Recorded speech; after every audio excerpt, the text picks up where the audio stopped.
Listen carefully. Most people believe prosperity is something you chase. And that belief alone is why they never get it. Right now, at this very moment, your mind is broadcasting a specific frequency, a vibrational pattern that's either pulling prosperity toward you or pushing it away. This has nothing to do with luck, connections, or even hard work. Napoleon Hill spent 25 years studying the wealthiest people in America, and what he discovered wasn't what most people expect. It was an invisible force of conscious creation operating through your thoughts every single second. Most people will live and die never knowing this power exists. But if you stay with me, you're about to discover exactly how to harness it. Your mind operates like a radio station, constantly transmitting signals into the universe. But here's what most people miss. You can't attract abundance consciousness while broadcasting the frequency of lack. Think about it. Have you ever noticed how some people seem to effortlessly attract opportunities while others struggle despite working twice as hard? The difference isn't talent or education. It's the vibrational pattern they're sending out into the world through their dominant thoughts and beliefs. Napoleon Hill wrote in Think and Grow Rich, "Whatever the mind can conceive and believe, it can achieve." But belief isn't just positive thinking, it's a state of inner alignment where your conscious desires match your subconscious programming. When Andrew Carnegie built his steel empire, he didn't just work hard. He maintained an unwavering mental frequency of success even before he had a single dollar. He understood that prosperity responds to a specific energetic signature that you must cultivate deliberately.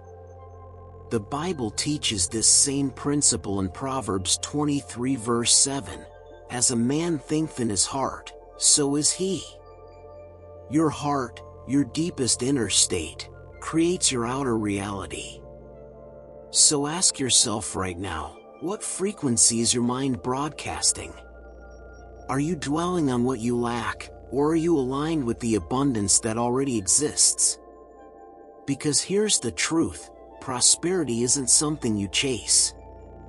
It's something you become by transforming your inner world first. Part 2, the battle between faith and fear. Every single day, you face a choice between two opposing forces, faith versus fear. These aren't just emotions, they're competing vibrational patterns that shape your entire reality. Fear constricts, contracts, and repels. Faith expands, opens, and attracts. Pay attention to this. When you operate from fear, fear of failure, fear of loss, fear of not being enough, you're literally creating manifestation blocks that prevent prosperity from reaching you. Thomas Edison failed 10,000 times before inventing the light bulb. But he never operated from fear of failure. He said, "I have not failed. I've just found 10,000 ways that won't work." That's faith in action, the unshakable belief that success is inevitable, that the universe is conspiring in your favor, not against you. This spiritual awareness transforms how you interpret every setback, every challenge, every closed door. Look at the story of David and Goliath in 1 Samuel 17. While everyone else saw an impossible giant, David saw an opportunity. His faith didn't deny the reality of the giant, it transcended it. That's conscious creation at the highest level, acknowledging present circumstances while refusing to let them dictate your inner frequency. When you choose faith over fear, you're not being naive. You're aligning with the fundamental energetic patterns that govern how prosperity flows into your life. Stop right here. Take one deep breath, in through your nose, out through your mouth. Do it now. That simple act just shifted your nervous system. The same automatic power that just calmed your body can work on your prosperity, if you'll get your fear out of the way. Napoleon Hill discovered what he called the invisible law of mental chemistry, the way thoughts combine with emotion to create a magnetic force. Your thoughts alone are weak. Your emotions alone are scattered. But when you fuse a clear mental image with powerful emotion, you create what Hill called definiteness of purpose. This is where abundance consciousness truly begins. Ralph Waldo Emerson wrote, "A man is what he thinks about all day long." But it's not just what you think, it's what you think with feeling. When you visualize your desired outcome and feel the emotion of already having it, you're engaging the frequency of the mind at its most powerful level. Whether you see this as spiritual law or psychological conditioning, the mechanism is the same. Your brain doesn't distinguish between vividly imagined experience and actual experience. Quantum physics now confirms that observation affects reality, that consciousness shapes matter. Consider this practical example. Two entrepreneurs start identical businesses. One constantly worries about cash flow, competition, and failure. The other maintains a steady inner vision of success and feels grateful for customers who haven't even arrived yet. Within 6 months, their businesses look completely different. Why? Because they've been broadcasting different frequencies, attracting different results. Your inner alignment creates your outer circumstances with mathematical precision, whether you believe it or not. Here's where most people sabotage themselves. They try to use willpower alone to change their circumstances. But willpower is conscious. Your subconscious mind, which controls 95% of your behavior, runs on deeper programming, often installed in childhood. If your subconscious believes you're unworthy of wealth, no amount of conscious effort will override that belief for long. You must reprogram the depths. Napoleon Hill called this process autosuggestion, the practice of deliberately feeding your subconscious mind new instructions through repetition and emotional intensity. Before sleep, when your conscious mind relaxes its guard, is the perfect time to impress new patterns. Speak to yourself with authority. I am a magnet for prosperity. Abundance flows to me easily and naturally. Feel it as already true. Your subconscious doesn't distinguish between imagination and reality. The Bible speaks to this in Romans 12 verse 2, "Be transformed by the renewing of your mind." Renewal isn't passive, it's an active, daily practice of replacing old energetic patterns with new ones. Henry Ford understood this principle when he said, "Whether you think you can, or you think you can't, you're right." Your subconscious takes orders from your dominant thoughts and feelings. So the question becomes, what orders are you giving it? Here's a direct challenge for you. For the next 7 days, before you sleep, speak one clear prosperity affirmation with genuine feeling. Just 7 days. Watch what shifts. Most people won't do this because they're addicted to their limitations. Will you be different? You want prosperity, but hidden manifestation blocks are sabotaging you from within. These blocks are energetic patterns formed from past disappointments, inherited beliefs about money, and internalized stories about your worth. You might consciously desire success while subconsciously believing rich people are greedy or I don't deserve more than my parents had. These contradictions create static in your frequency. Joseph Murphy, author of The Power of Your Subconscious Mind, wrote, The only path by which another person can upset you is through your own thought. The same applies to prosperity. The only reason you're blocked from abundance is through your own conflicting beliefs. Pay attention to your automatic reactions when you see wealth. Do you feel resentment? Unworthiness?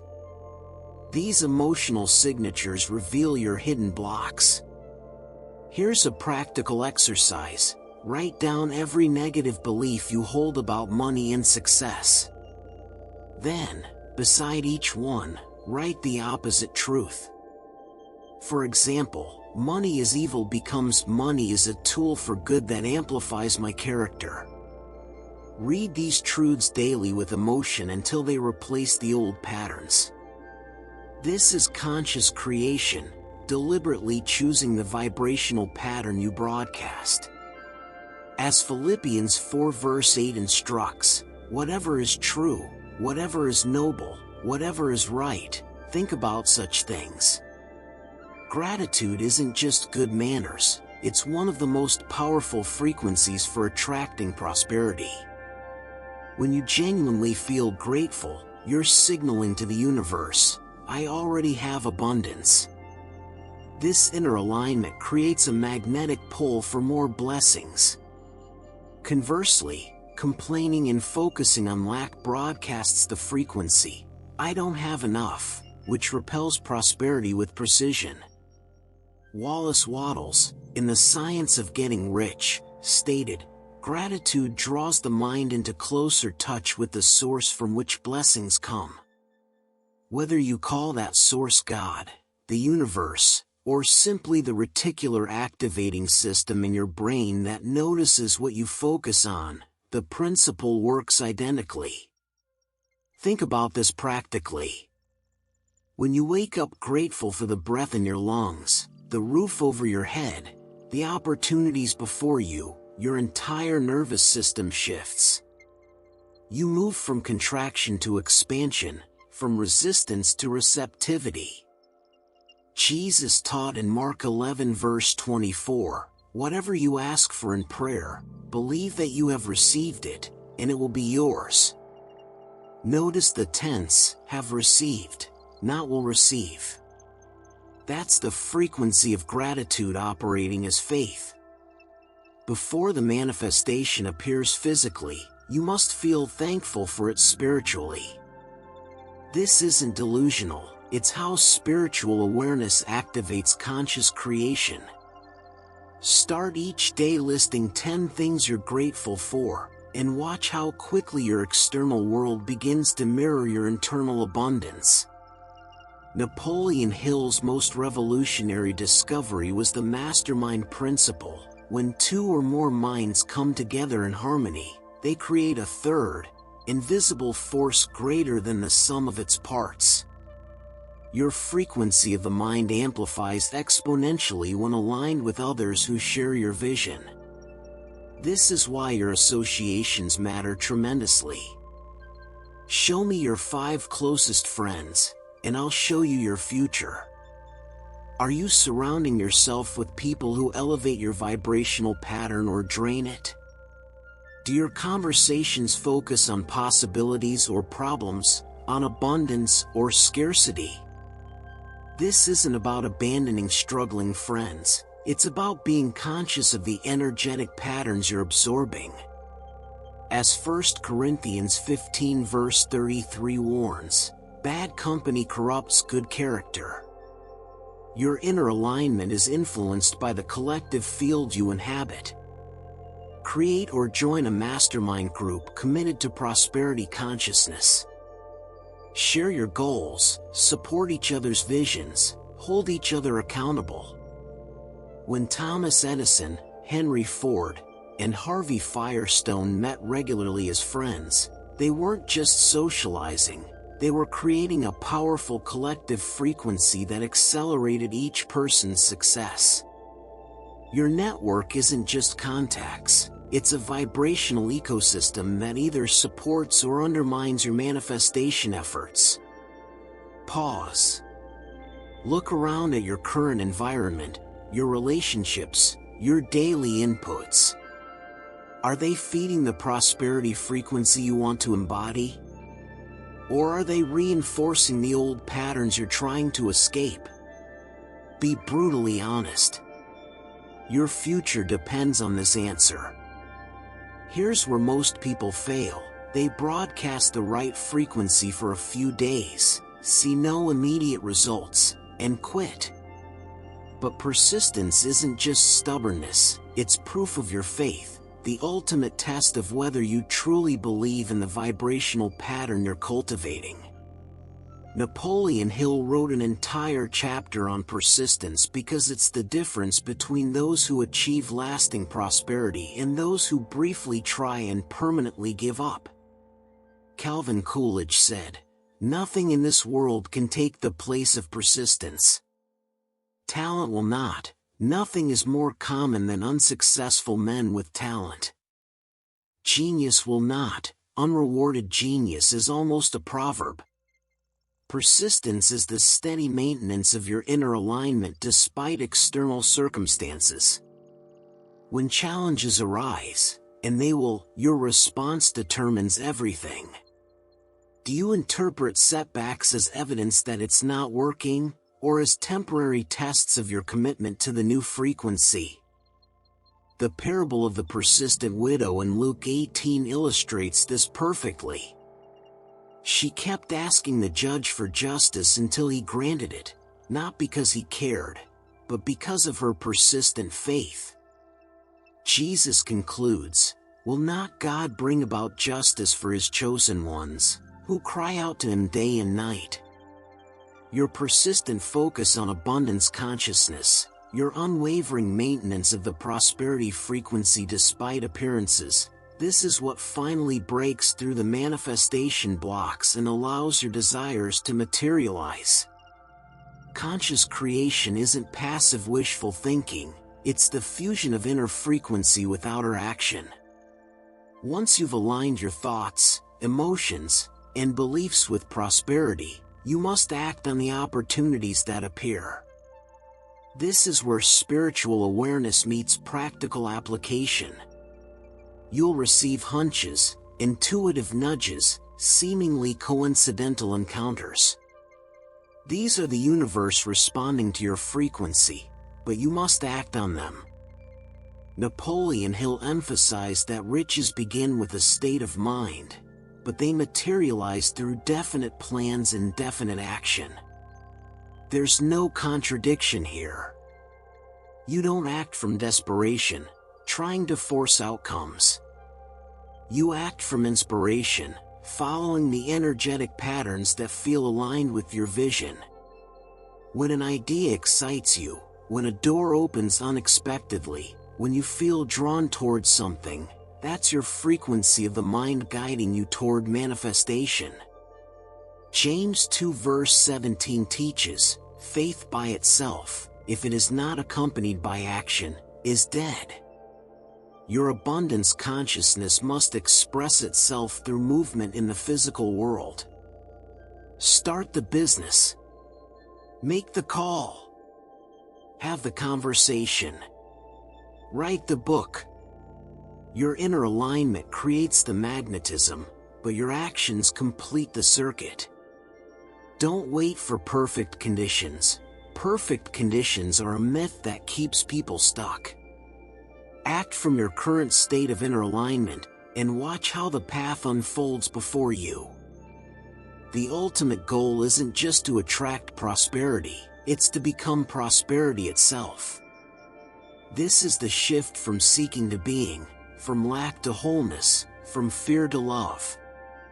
When you embody abundance consciousness so completely that it's no longer something you're trying to create but something you are, prosperity flows naturally and effortlessly.